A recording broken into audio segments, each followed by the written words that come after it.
Depending on the style of the cake and the design work involved, 3 to 6 months is recommended. If somebody wants a very simple white cake, you wouldn't have to plan very far ahead. But for something unique and creative, you'd want to go with 3 to 6 months for design. Etiquette states you should have at least one slice of cake for all of your guests. So based on that, you can kind of get a rough idea of how many tiers you'll need. As you're deciding about your wedding cake, it's really important to keep 3 things in mind. One, you should definitely know your budget. The second thing is you should have an idea of what you want for your wedding cake, what type of style, how big you want your cake to be, how many servings it's going to feed. And the last thing is you're really going to want to do your research.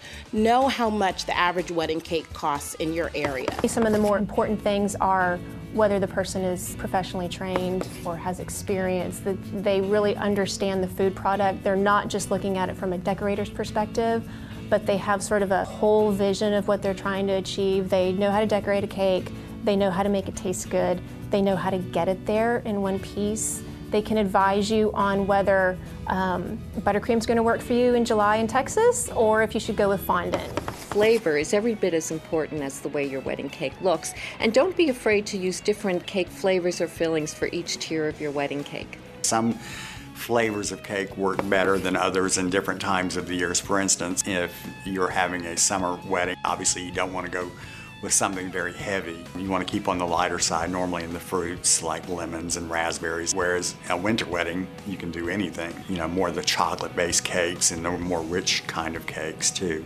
But again, it's personal taste. There are no rules any longer.